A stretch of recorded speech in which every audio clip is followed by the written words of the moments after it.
Bom dia, irmãos, graça e paz. Prazer estar aqui. A Deus seja a glória e a honra por tudo, porque Deus é bom. Deus é bom e a sua misericórdia dura para todos sempre. Que honra poder ministrar essa lição e eu aproveito para agradecer. Agradecer, como já disse, ao nosso Deus pela oportunidade de estar aqui, ao nosso pastor pelo investimento em nossa vida. Agradeço pastor Silas Filho também. Deus abençoe, pastor. Obrigado. Meu amigo, pastor Ronaldo. Deus abençoe. Em nome de Jesus, obrigado aqui pela oportunidade.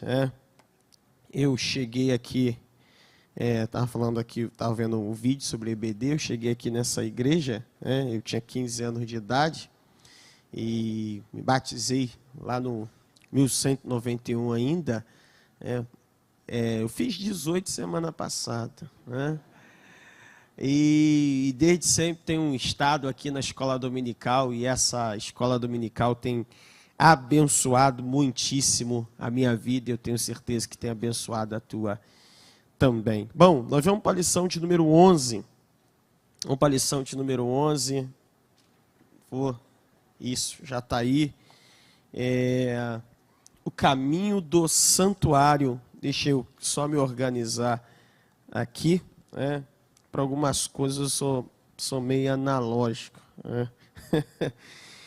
E cabeça só funciona assim, aula, só o meu jabisco, só eu entendo eles. Às vezes eu termino, alguém diz, me dá isso, eu falo, tu não vai entender.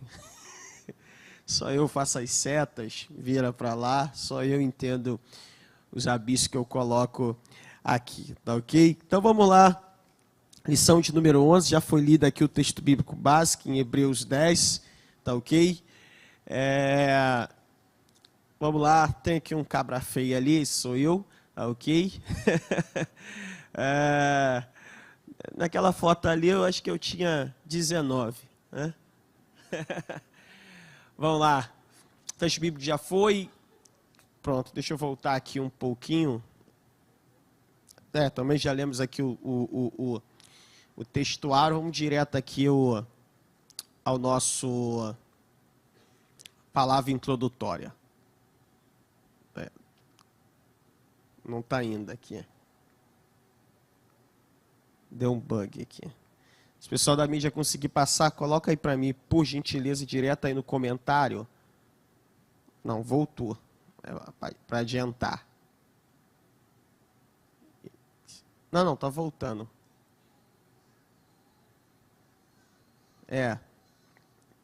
Direto no comentário aí, por favor.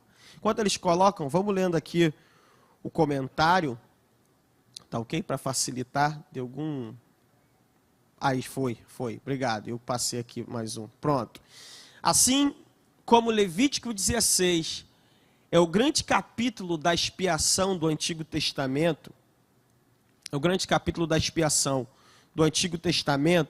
Hebreus 9 e 10 são os grandes capítulos neotestamentários da expiação. O capítulo 9 mostra Cristo como ofertante, sumo sacerdotal.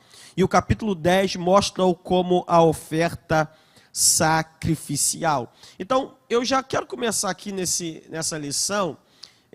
com algumas dúvidas sobre Hebreus capítulo 10.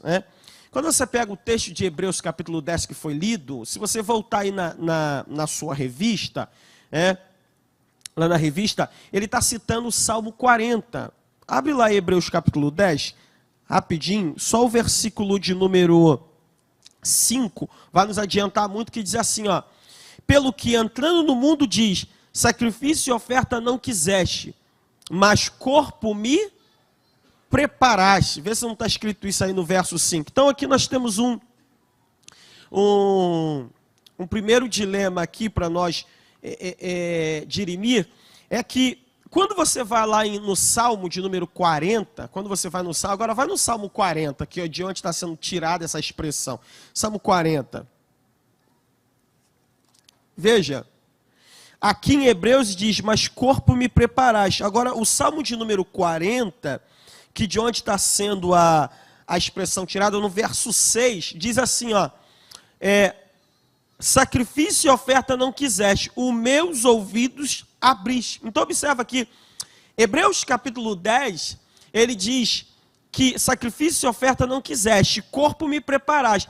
Mas o Salmo 40, ele diz, abriste meus ouvidos. Parece que você tem aqui um conflito. Salmo diz, abriste meus ouvidos, e lá em Hebreus capítulo 10, você tem corpo me preparaste. Por que está é possível essas duas linhas de texto? Porque o escritor aos Hebreus, ele está utilizando a Septuaginta, que era uma versão do Antigo Testamento em grego, que foi traduzido do hebraico para o grego no século 3 a.C., por cerca, a tradição diz aproximadamente 70 rabinos judaicos traduziram essa escritura hebraica para o grego. E nessa expressão, lá no grego, dizia, e corpo me preparaste. Então, como era comum o escritor ou algum pregador usar a versão, até o dia de hoje nós fazemos isso, você usa a versão que melhor apoia aquilo que você quer dizer. Então ele está usando a Septuaginta. Então, aqui é só para a gente fazer uma referência a essa dúvida e a gente prossegue. Então vamos lá. O escritor sagrado aproxima-se do clímax da mensagem de Hebreus. No capítulo 10 ele ressalta outro aspecto da morte de Cristo. Seu sacrifício proporciona de uma vez para sempre, não apenas o perdão, mas também a santificação de todo aquele que o aceita como Salvador. Então vamos lá. Sacrifícios ineficazes para a justificação. Tópico 1 da revista, sacrifícios ineficazes para a justificação. Aqui eu tenho uma pergunta aqui, eu vou fazer bastante pergunta aqui, porque eu acho que dá uma interação muito boa. E a primeira pergunta aqui que eu quero trazer para você, está aqui na tela. Por que temos a necessidade de sacrifícios na Bíblia? Por que temos a necessidade de sacrifício? Eu já coloquei a resposta. A resposta repousa na consequência do pecado. Você lembra que quando Adão e Eva comeram da árvore do conhecimento do bem e do mal, quando eles perceberam que eles estavam nus, eles perderam a inocência, perderam a pureza, perderam também a comunhão com Deus. A primeira coisa que Adão fez, uma das primeiras coisas que ele fez, foi pegar folhas de figueira e cobrir sua nudez, sim ou não? Só que quando Adão, ele pega folhas de figueira para cobrir a sua nudez, quando Deus vai falar com Adão, quando Deus dá a sentença para Adão, o que Deus vai fazer? Deus pega pele de animais e faz roupa para Adão. Adão pegou a folha da planta, da figueira, da árvore e fez roupa para si, para cobrir sua nudez. Deus, pele de animal. Porque para você fazer uma roupa da folha da figueira, você não precisa matar a figueira. Você tira a folha, a árvore continua viva. Agora, se você tira o couro de um animal, você precisa sacrificá-lo. Então, o que Deus está ensinando a Adão? Você cometeu algo e é um pecado. E um pecado, para ser resolvido, precisa de uma vida. E para eu cobrir a sua nudez, alguém tem que perder a sua vida. Então, aqui Deus está estabelecendo aqui uma tipologia, um simbolismo da doutrina da substituição. Para um pecador que peca, você precisa de um inocente para morrer no lugar dele. Observe, o que o animal... O texto não diz que Deus matou, mas ali tem uma simbologia. Porque se tirou a pele do animal, para você tirar a pele do animal, o animal tem que ser sacrificado. E quando você faz isso, veja só que coisa interessante. O que o animal fez? Nada. Quem fez a besteira? Adão, que era o cabeça da humanidade. Agora observe que Adão faz a besteira. Mas o inocente que tem que pagar no lugar dele. Então Deus está ensinando a Adão o seguinte: Adão, o pecado tem consequência, e a consequência do pecado é a morte. Lembra que quando Abraão levou Isaac ao cume do Moriá, e Isaac está subindo, ele vê a lenha, pastor Miro, ele vê o cutelo, ele vê o fogo, ele diz assim: pai, está tudo pronto aqui, tem lenha, tem cutelo, tem fogo, mas cadê o cordeiro? Quem é que vai morrer nesse sacrifício aí? E Abraão dá uma resposta que é base também para nós. Deus proverá para si o cordeiro.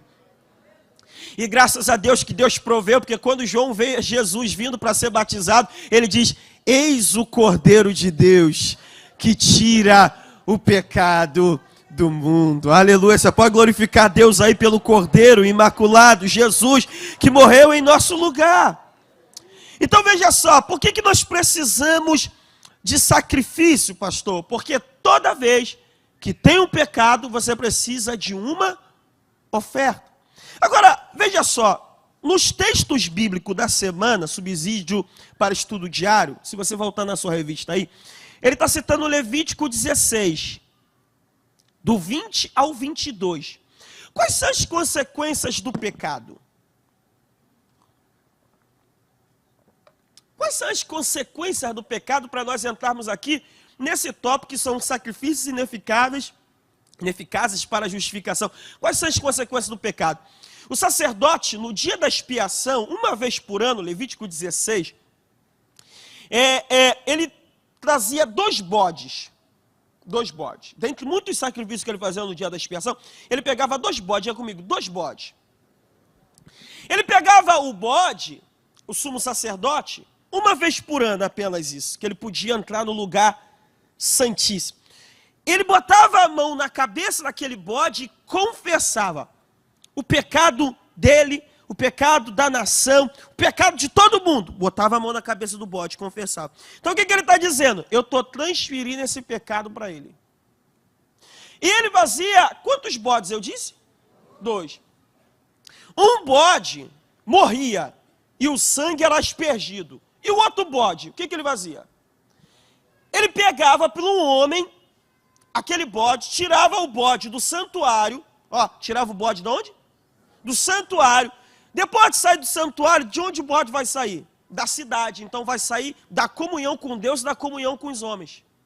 E levava para onde? Para o deserto. O que fazia no deserto? Soltava. Qual a característica do deserto? Lugar inabitado e lugar sem água. Então, o que Deus está querendo nos ensinar com essa tipologia do dia da expiação? Duas consequências do pecado. Primeiro, alguém vai ter que morrer no lugar. Então o pecado gera a morte. O salário do pecado é a morte. Então esse primeiro bode representa a morte de Cristo na cruz. Mas também tinha o segundo bode que era levado para o deserto. Então tem outra consequência do pecado. O que é? O pecado afasta o homem da comunhão e leva ele para uma terra árida. Porque você acha que quando a Bíblia vai falar de Deus, a Bíblia fala de Deus como água e fala da nossa alma como uma terra seca. O Salmo 63, o salmista vai dizer: ó Deus, tu és o meu Deus, de madrugada te buscarei, a minha alma tem sede de ti, a minha carne te deseja muito, uma terra seca e sedenta, onde não há água, para ver a tua formosura e a tua glória, como um dia eu te vi no santuário, porque a tua benignidade é melhor do que a vida, por isso os meus lábios te louvarão. Veja, o bode era levado por uma terra deserta, ou seja, o pecado afasta o homem de Deus, que é o manancial das águas vivas. Por isso, quando Jesus veio, ele disse assim: quem tem sede, venha a mim e beba. E Jesus, o que ele fez? Ele foi o primeiro bode que ele morreu, representa o primeiro bode, morreu por nós, mas o segundo também, porque quando ele ficou na cruz, o que ele dizia? Deus meu, por que me desamparaste? Ele experimentou. Isso que o pecado faz com a gente, separa o ser humano de Deus. Feita essa pequena colocação aqui, dá para a gente afundar um pouquinho mais. Então vamos lá. Sacrifícios ineficazes para a justificação. Continua. Tópico 1 diz assim: sombras dos bens futuros. O que é uma sombra?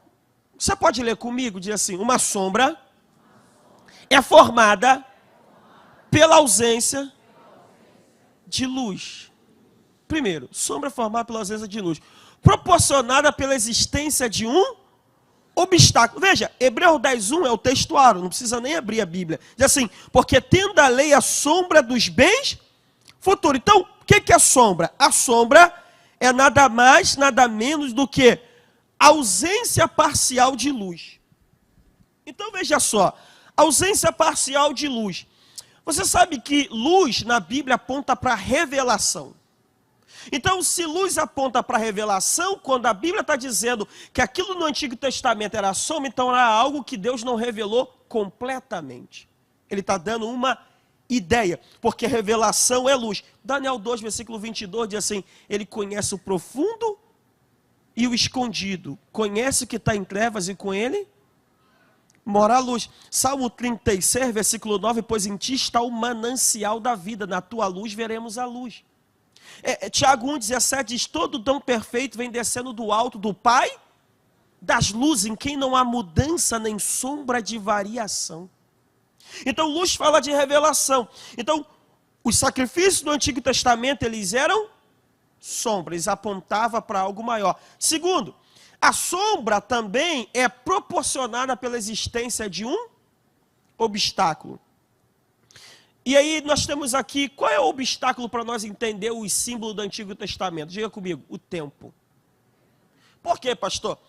Porque a Bíblia diz que tudo tem o seu tempo determinado, é tempo a todo propósito, debaixo do céu. Irmão, aquilo, quando não chegou o tempo daquilo que Deus declarou, você pode fazer o que você quiser. Você pode procurar onde você quiser procurar. Você vai dar nó na sua cabeça, aquilo não faz sentido. Até o dia que o tempo daquilo chegar e acontecer, então aquilo faz sentido. Por isso que a Bíblia diz em Gálatas, e vindo Jesus na plenitude dos tempos.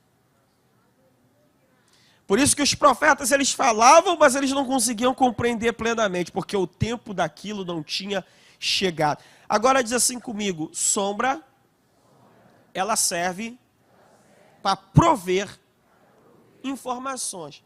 Veja só, vou dar um exemplo clássico. Um exemplo clássico. Se eu fizer assim, com a minha mão, daí não dá para você ver, mas aqui dá para ver um pouquinho da minha sombra aqui.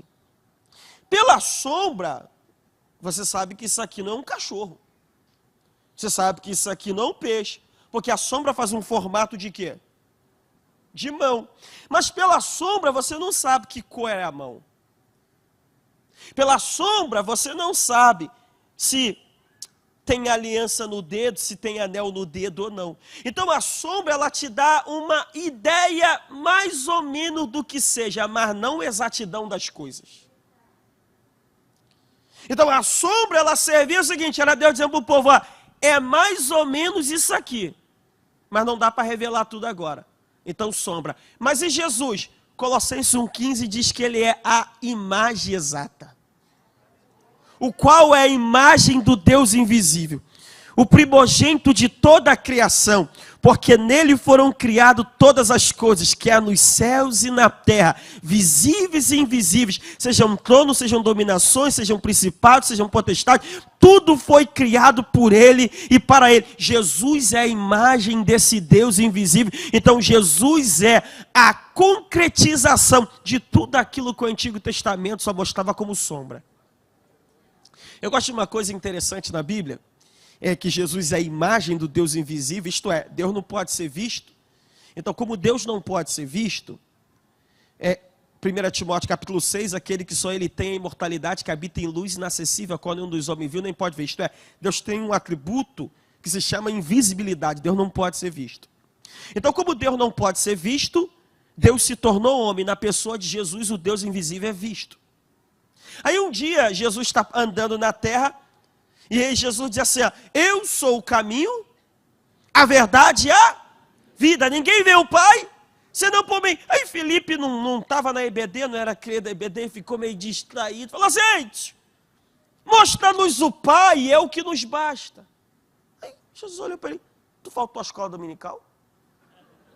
Há quanto tempo estou contigo e dizes tu, mostra-nos o Pai? Não percebe tu que eu estou no Pai e o Pai está em mim? E que quem vê a mim, vê ao Pai. Jesus é a imagem do Deus invisível. Tópico 1:3, eu vou pular 1:2 aqui, tópico 1:3. Deus preparou um corpo para Jesus. Escute, o Filho se fez carne para cumprir um propósito redentor. Por meio do nascimento virginal, o Espírito Santo gerou no ventre de Maria um corpo físico.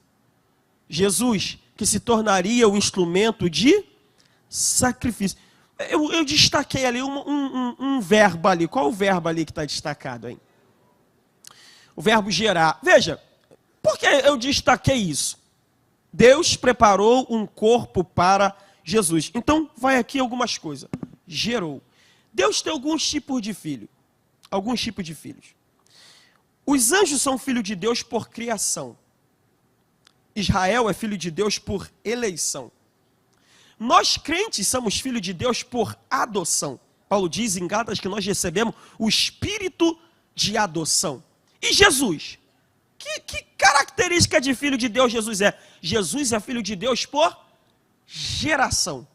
Salmo 2, verso 7. Tu és meu filho, eu hoje te gerei. Por que gerou? Porque ele não pode ser criado. Porque ele é pré-existente. Ele veio a se tornar carne, mas sempre existiu.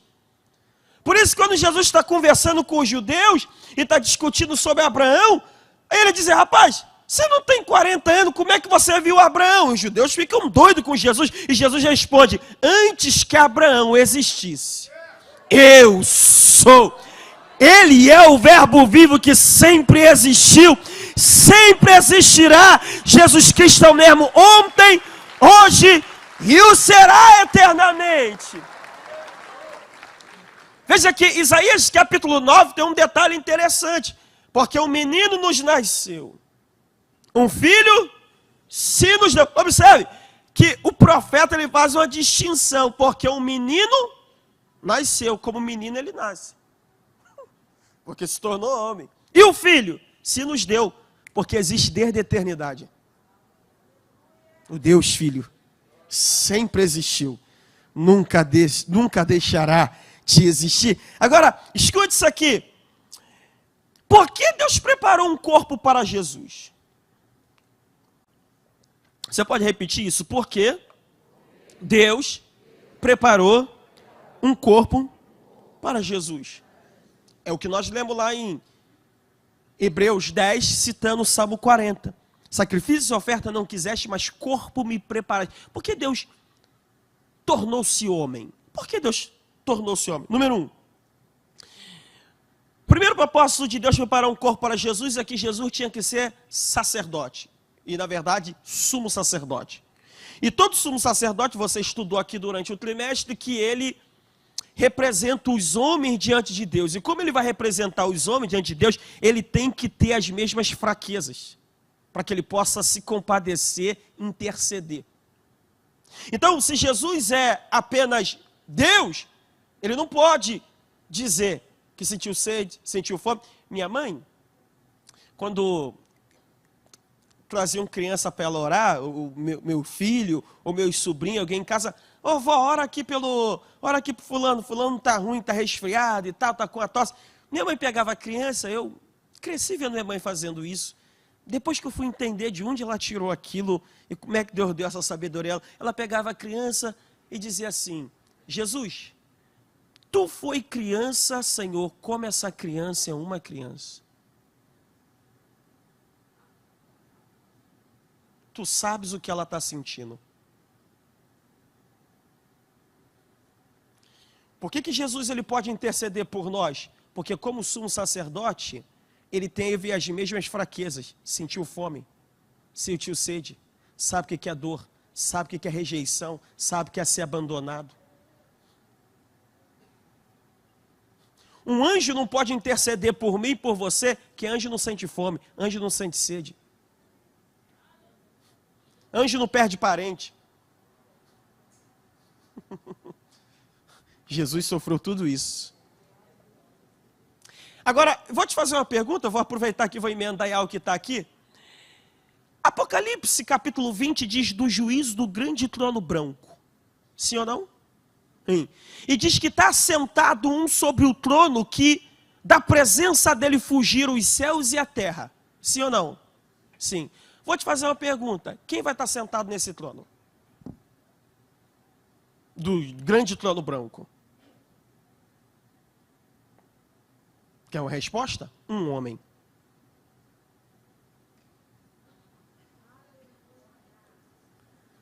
Você não acreditou muito, não. Um homem, pastor? Sim. Deus, homem. Onde está isso? Abra sua Bíblia em Atos 20. Atos 21.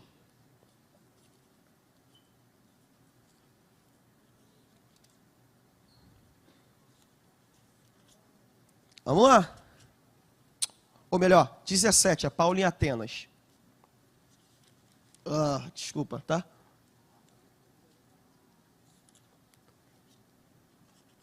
Atos 17.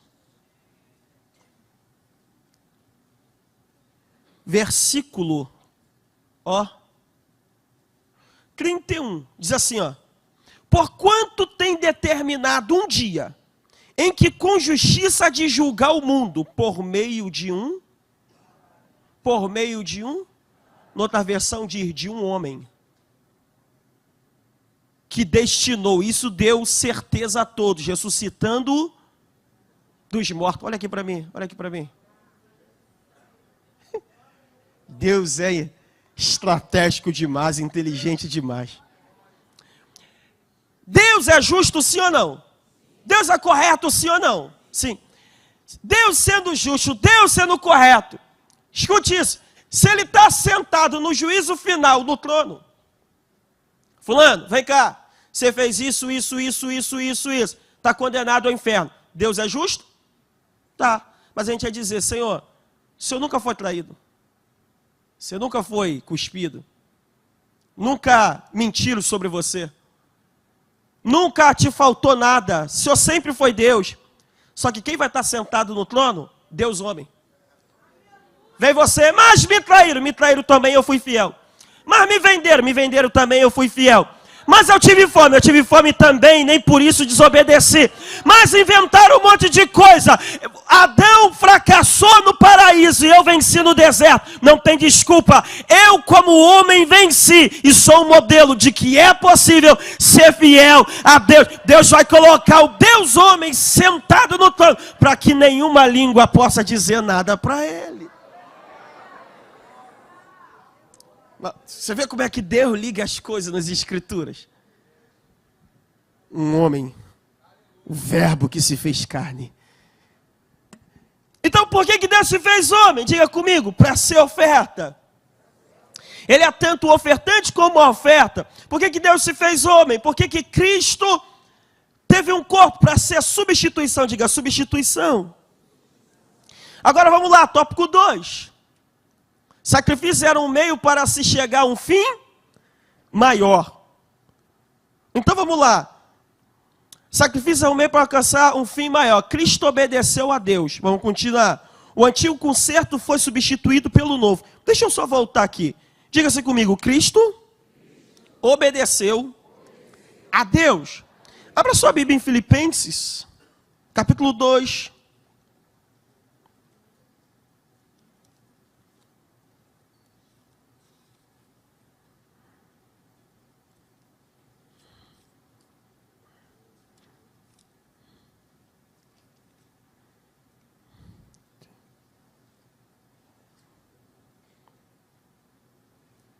Diz assim, versículo 5, de sorte que haja em vós o mesmo sentimento que houve em Cristo Jesus, que sendo em forma de, não teve por usurpação ser igual, mas aniquilou-se a si, tomando a forma de servo, fazendo semelhante aos homens, e achado na forma de homem, humilhou-se a si mesmo, sendo obediente até a morte e morte de cruz. Veja, irmãos, que Deus...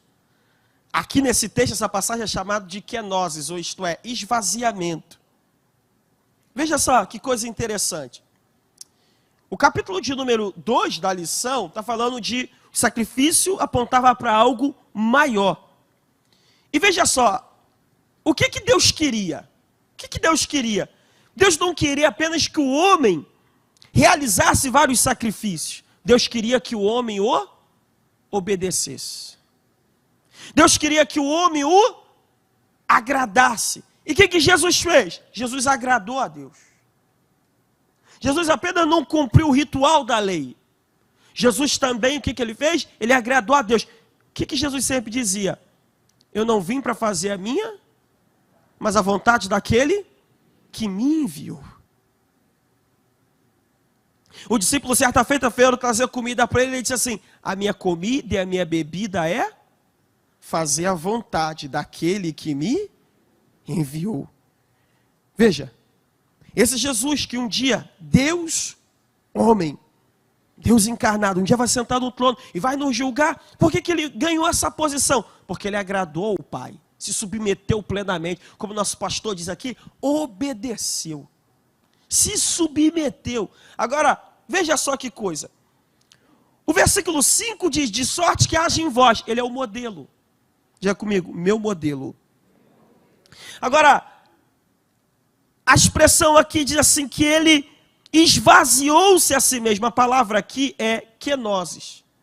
Significa que Jesus se esvaziou, não que ele deixou de ser Deus, mas ele abriu mão dos privilégios dos seus atributos. Olha que coisa interessante.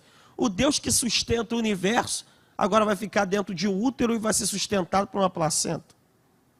O Deus que é o El Shaddai Todo-Poderoso, agora quando criança, vai ter que mamar no seio da sua mãe.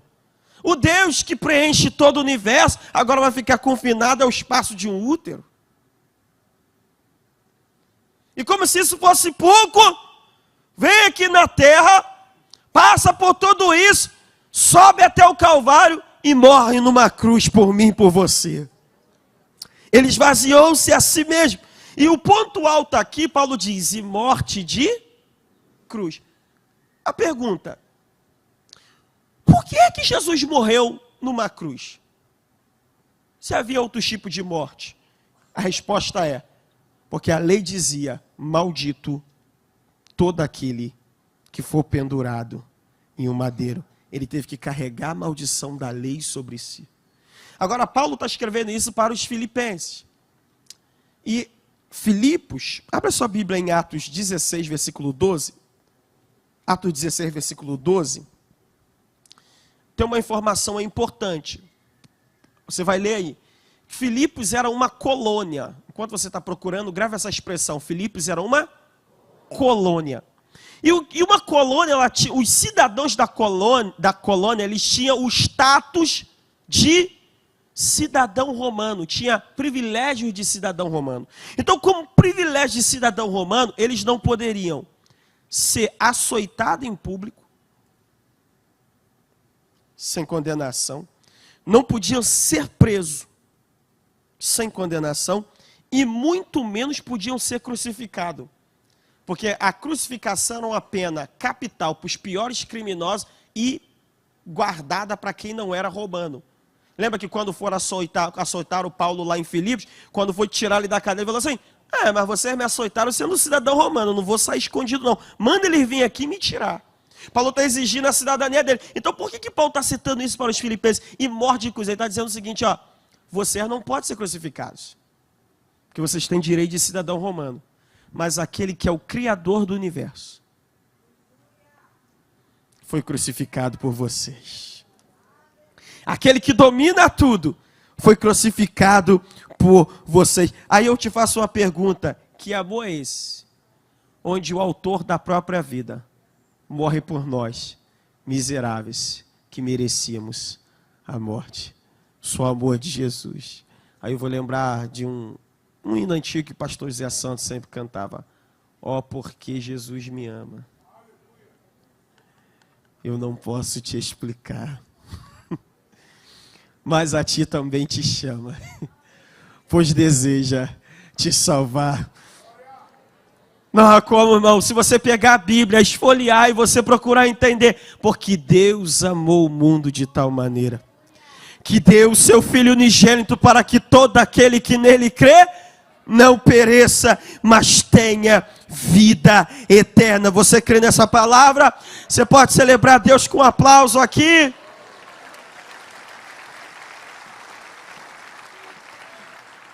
Para nós caminharmos para o final, Cristo, ele aboliu o antigo concerto, e o antigo concerto foi substituído pelo novo. Jesus é sacerdote do novo concerto, sim, mas ele é sacerdote, tópico 2.2 da revista. Ele é sacerdote segundo o quê? Segundo a ordem de Melquisedeque. Escute isso, Jesus é sacerdote segundo a ordem de... Deu bug de novo nesse passador aqui, mano. O pessoal da mídia aí me ajuda aí, por gentileza. Escute, ele é sacerdote segundo a ordem de Melquisedeque. Então aqui tem algumas lições para a gente caminhar para o final. Primeira lição que nós temos aqui é que Melquisedeque, ele não tem início nem fim de dia na Bíblia, ele não tem genealogia. Isso mostra a eternidade de Cristo. Jesus Cristo é o mesmo ontem, hoje e o será eternamente. Ele disse, antes que Abraão existisse, eu sou. Segundo, é que Melquisedeque era maior do que Abraão. Irmão, quem era Abraão? Patriarca da nação de Israel, pai da fé e amigo de Deus. 3 vezes a Bíblia diz que Abraão era amigo de Deus. Aí, irmão, um dia um tal de Melquisedeque chegou, esse Abraão. Imagine Deus chegar assim e falar assim, ei, conhece fulano? Meu amigo. É pouca coisa, né? Esse Abraão, amigo de Deus, um dia encontrou um tal de Melquisedeque. E quando ele encontrou esse Melquisedeque, o que Abraão fez? Pagou o dízimo. E quando ele pagou o dízimo, Melquisedeque abençoou ele. Você sabe que o maior abençoa o menor. Irmão, Melquisedeque era tão grande que o amigo de Deus teve que dar o dízimo para ele. E receber a benção dele. Daí o nosso ditado popular. Onde Melquisedeque está, Abraão só dá o dízimo. Faz mais nada. Nem saudação dá. Só entrega o dízimo e vai embora. Veja, Melquisedeque, ele era tão grande que Abraão pagou o dízimo. E o que Melquisedeque trouxe? Pão e vinho. Aponta para a ceia, aponta para o sacrifício de Cristo. E Melquisedeque era rei de onde? Rei de Salém. A palavra Salém significa paz. E Jesus é o nosso príncipe da paz. E Melquisedeque também, Tissedeque, rei de justiça, e ele é a justiça nova. Romanos 5, versículo 1 diz que nós somos justificados pela fé, quando nós cremos no sacrifício dele na cruz. Nós estamos em uma aliança superior à aliança levítica, que tinha esses sacrifícios que se repetiam. Essa, de uma vez por toda, foi feita para sempre, e os nossos pecados foram perdoados, cravados no Calvário, pelo poder do sangue de Jesus. Vamos fechar, tópico 3. Não vai mesmo não, vamos lá. Um sacrifício eficaz. Um sacrifício eficaz. Aqui eu termino dizendo algumas coisas para você. Primeira coisa, diante de tudo que foi exposto na lição, nós temos o dever e a obediência. O dever e a obediência de mantermos firme até o final. Por causa do tamanho da salvação que nos foi dada. Deixa eu ver se passo mais um aqui. Pronto. Quão mais severo castigo julgam vocês merece aquele que pisou aos pés o Filho de Deus, que profanou o sangue da aliança pelo qual ele foi santificado e insultou o Espírito da graça. É uma salvação grande? Então ela traz uma responsabilidade enorme. Por causa do preço que foi pago, por causa do sangue que foi derramado, por causa do Espírito que operou em nós. Segundo, esse sacrifício que garante acesso. Portanto, irmãos, temos plena confiança para entrar no Santo dos Santos pelo sangue de Jesus, por um novo e vivo caminho que ele nos abriu por meio do véu, isto é, do seu corpo. Veja, o tabernáculo, ele é um lugar para a comunhão com Deus. Quando Cristo se fez homem, Deus fez um corpo para ele. A Bíblia diz em João 1,14, e habitou entre nós, a expressão ali aí, tabernaculou, armou a sua tenda. Através de Cristo nós podemos ter acesso a Deus, comunhão com Deus. Só que o templo, ele tinha um véu. E nesse véu tinha um desenho de querubins. Diga comigo, querubins. Por que no véu do templo que separava o santo lugar do santíssimo lugar tinha querubim? Bom, tem vários motivos, eu não sei todos eles. Mas, pelo menos um motivo me faz lembrar. O que é? Quando o homem pecou, Deus botou querubim para impedir ele voltar. para o caminho da árvore da vida, lembrando a expulsão. Então o véu tinha querubim para lembrar o homem, você foi expulso, não pode entrar na minha presença. Mas quando Jesus morreu na cruz, que a carne dele foi rasgada, o véu do templo se rasgou de alto a baixo, e nós temos acesso a ele. E o texto diz, nós entramos no santo dos santos pelo sangue. Irmão, como é que um Deus santo, que não pode ver o mal, me aceita que sou pecador, te aceita como pecador na presença dele e não te mata? A resposta é bem simples.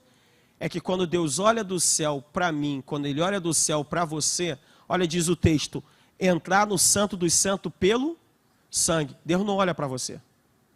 Deus olha para o sangue que te cobre. E esse sangue é o sangue justo do Filho dele.